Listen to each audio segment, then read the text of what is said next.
to your classroom. I'm Thatcher Taylor, certified financial planner, owner of ProPath Financial. Just sit back, relax, and enjoy the ride on this next episode of the Functional Retirement Podcast, where we talk about the principles for a successful retirement. Now, retirement's going to look different for everybody. Let me give you an example. If you're a bodybuilder, you're going to go to the gym and work out a specific way so that you can get on the stage and appear and look a certain way. If you're a triathlete, you're going to train swimming, running, and biking, or swimming, biking, and running a certain way to access different energy systems so that you can compete in a triathlon. If you're a golfer, you're going to practice golf. If you're a tennis player, you're going to practice tennis. If you're going to be great at tennis, you're not going to go to the driving range, and vice versa. That's what retirement is. It's envisioning your end goal and implementing the practice and the training that's going to get you to your end goal. So we're going through the principles for a successful retirement. They're pretty generic is what it's going to seem like, but they're very specific. They have a role within the retirement planning and wealth building journey. It's hard to argue that these are the principles. There's some other things or different tentacles that can branch off, but we need to know what the principles are, and then we can build it out. We're going to go through the presentation together. All right, before we continue, thank you everyone for listening and watching, and the support, the subscribers, the followers. Please continue to do so. We're reaching more pre-retirees and helping more people retire than ever. Thank you so much. Keep doing what you're doing. If you have any questions or want me to talk about something else, or like what I'm doing here with the new format, or if you want a different format, please send me an email, thatcher@propathfinancial.com. Okay, so check this out. First things first, plan for a long life. I've talked about this in depth, but plan for a long life. And all this information is brought to you by JP Morgan.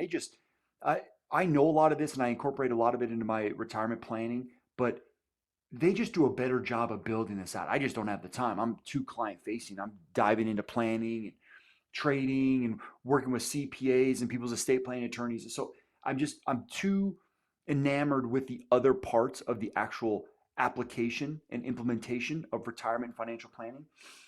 So they just build this out, but I'm gonna use it, but I'm gonna give them credit. So plan for a long life. At least one member of a non-smoking 65-year-old couple in excellent health has a 7 in 10 chance of living to age 90 or longer, and a 4 in 10 chance of living to age 95 or longer. This affects your retirement plan because if you think you're going to pass away early and you overspend, you spend too much of your assets, you develop a distribution or withdrawal rate from your portfolio that's supposed to support a 20-year retirement, but you live a 25 or 30-year retirement, you will run out of money. So developing a life expectancy probability is best. We can try our best to spend it all, to die with zero if that's one of your goals. Again, is that one of your goals? Are you playing tennis? Are you playing golf? Or are you trying to send as many assets to heirs as possible? Are you playing tennis? Are you playing golf? Are you a bodybuilder? Are you a triathlete? It depends on you and your particular situation. All those different scenarios apply to how long you're going to live. So number 2 is part 1A. So I shouldn't say number 2. Part 1A is we're going to plan for a long life, like we discussed before. How we plan for this long life, or if you're planning for a long life, you need your investments to last. So longevity statistics are important,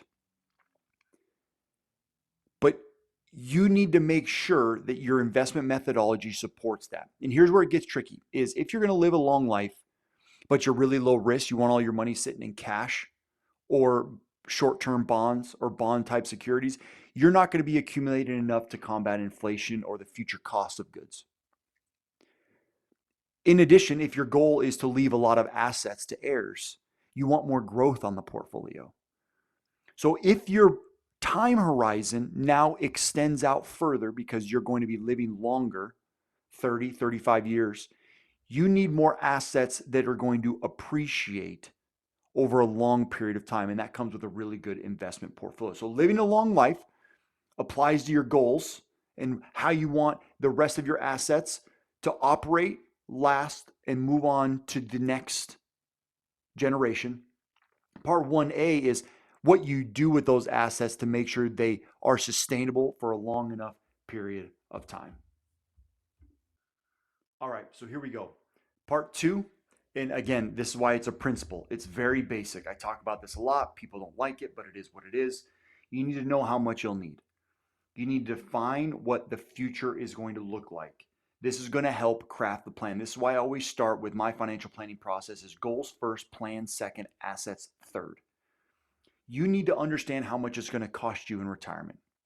The best way to do that is to do an evaluation, literally a line by line breakdown. Some of people will call it a budget, but I know that scares some of you or annoys some of you. But to be honest, you need to do it. You need to sit down and you do a line by line systematic review of how much you're spending on every element of your life. And then you need to fast forward to when you retire. Are you going to have the same type of spending? Are you going to have less or are you going to have more? There's the rule of thumb out there, the 80% rule, where people say 80% of what you need right now is what you're going to need in retirement, which makes sense because if you retire from a traditional job, you're not going to have any more Social Security or Medicare to pay into, any work-related expenses. Your tax bills are probably going to decrease. So what you actually need potentially does go down, but you need to know what that number is. That number leads to how much in assets you need. What's the withdrawal rate, which is the rate of distribution on a year-to-year basis throughout retirement? And you need to know how to invest those assets to support all those types of goals. In addition, you need to know if you want to leave a lot to heirs, you might have to reduce how much you can spend. If you want to spend it all, you may be able to increase how much you can spend. If you're going to have a long life, you may have to reduce how much you're going to spend. If you're going to have a short life, you may be able to increase it. There's a lot of variables that come into play. But there is, through this, a retirement savings checkpoint image that JP Morgan has created that's pretty interesting. So let's say you're 55 and your current household income is $200,000. You should have about 1 million, $1.025 million you can see here on the chart. So wherever you're at, if you have $250,000 household income, you need 1.295 million. The model assumption are a 10% savings rate, which is too low for people that work with me. In most cases, we need to get closer to 15 or 20. A 60-40 diversified portfolio and a 46 post-retirement portfolio, you most likely will not use those if you work with me. Most of my clients have more equities even going into retirement. That's because we use a very specific income distribution strategy that has a higher probability of success in retirement with more equities. You can spend more if you have a little bit more growth. Inflation rate 2.4, yeah, but that seems a little bit low. Retirement age 65, years of retirement 35 years, so that gets you age 100. Not terrible assumptions. I can modify those in a lot of cases, but these are the checkpoints. You need to know how much you're going to need in retirement. Don't be scared of it. Lean into the answer. All right, number 3 is make an informed decision on Social Security. Tens of thousands of dollars are left on the table, and later years in retirement are affected if people make a bad decision about Social Security. So, a little bit about Social Security. Your benefits are calculated based on your highest 35 earning years. You're eligible for a full benefit or 100% of what you're entitled to at your full retirement age, which if you're born after 1960, you're going to have a full retirement age of 67, which the majority of you listen to this are born after the age of 1960. Claiming at 62 will permanently reduce your benefit by 30%. Don't love that. But there's a couple maybe circumstances where you'd maybe want to take it early if you're having really bad health problems. But in general, there aren't a lot of cases where you want to take it early. You want to try to wait. Waiting to claim after your full retirement age, which is age 67, can give you an 8% increase. So taking your benefit at age 70, for example, gives you a benefit of 124% of your full retirement benefit. The difference in timing plays into this whole retirement planning process because if you're going to retire near your full retirement age, you have to withdraw less assets to support you until you get to your benefit. If you're going to retire before full retirement age, You need assets to support the bridge years. If you're going to live longer, a bigger benefit pays off. If you're very active and you have really high health, you're going to want a bigger benefit because you're going to live longer. In those tail end of retirement years, you're going to get a bigger benefit with the cost of living adjustments. It's a really big problem to be able, it's a really big problem to pull Social Security early, and you're going to regret it down the road, but it can be avoided if you just plan properly. So there are some trade-offs as you can see here on the screen. I'll try to zoom in a little bit if you can see it here. If you're just listening, basically what it's saying is every month or year that you take your benefit before your full retirement age, you're locking in a smaller benefit. This could be worth literally thousands of dollars. When I do a Social Security evaluation and we're comparing all the different options for a particular client, you can see the differentiation between taking it early and taking it later and the break even points and how much more you make over a long period of time if you take care of your health. So principles is don't sleep on Social Security. All right, the next principle is understanding your health care, specifically Medicare. Monthly Medicare costs at age 65 and 95 are vastly different. Currently is in 2025, age 65 gets you to about 600 bucks a month. Even in medical costs or Medicare costs, even if you're enrolled in Medicare, if you're at age 95, it's closer to about 1,600. So it almost triples as you age.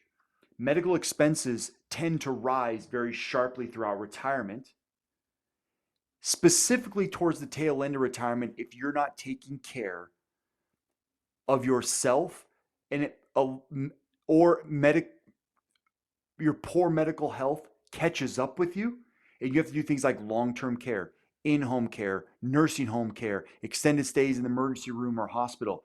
These costs towards the end of life really add up, especially if you're married. The costs could potentially double.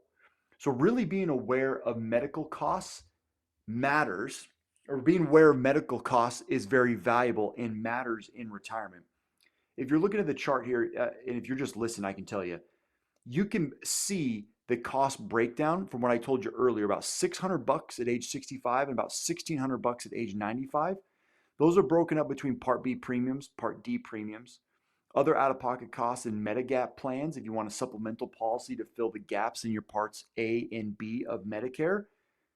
All those costs increase over time.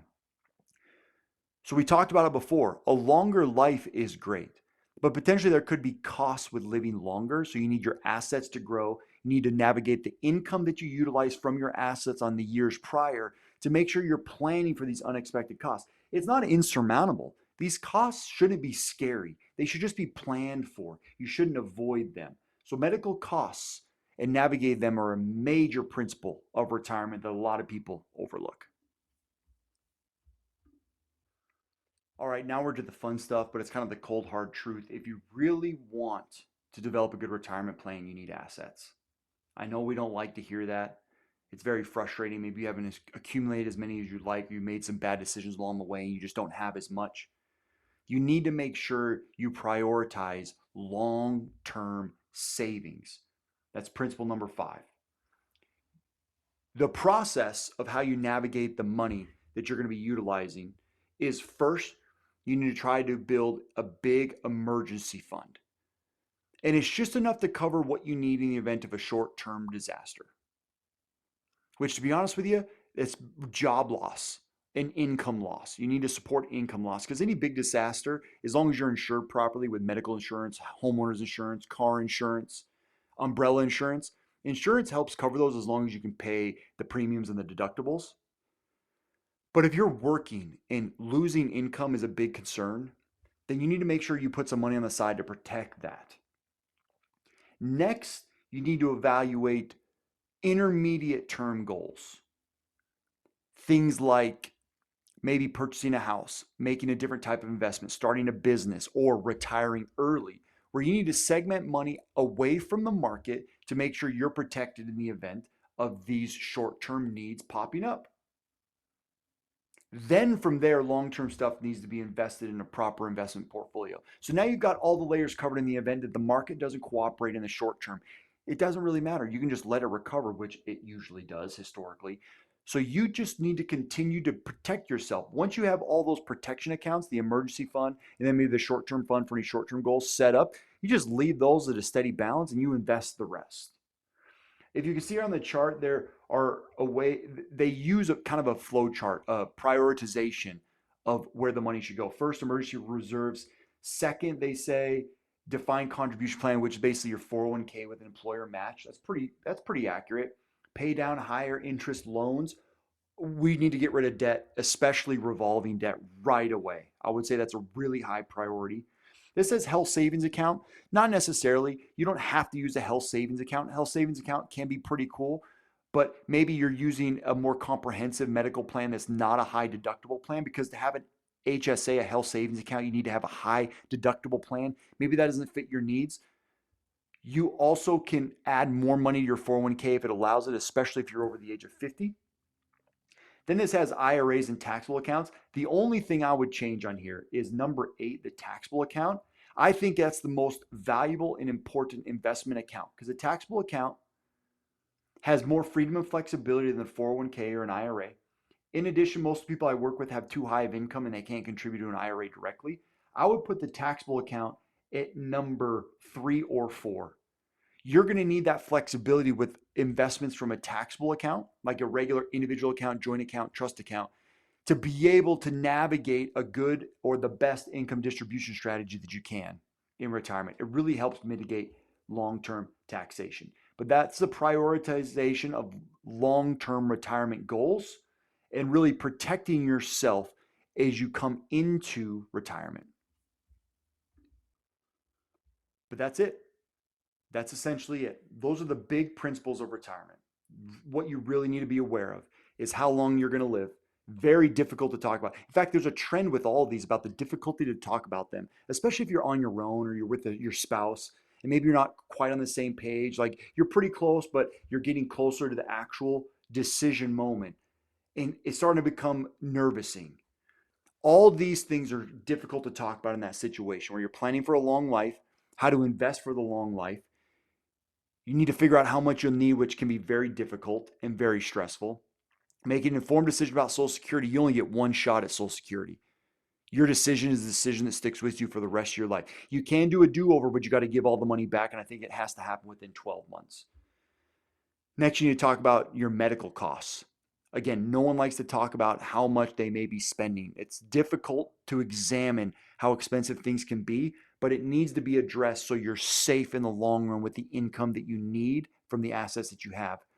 And then number 5 is developing a cash flow strategy where you're making sure you are protecting the short term, intermediate term goals are met, so they're not invested in the market. And then the market takes over for the long term investments, because that's where you're going to get the most appreciation over the longest period of time to combat inflation and rising costs and longevity risk, which is you living too long and outliving your money. This is all really important as we evaluate retirement planning throughout retirement.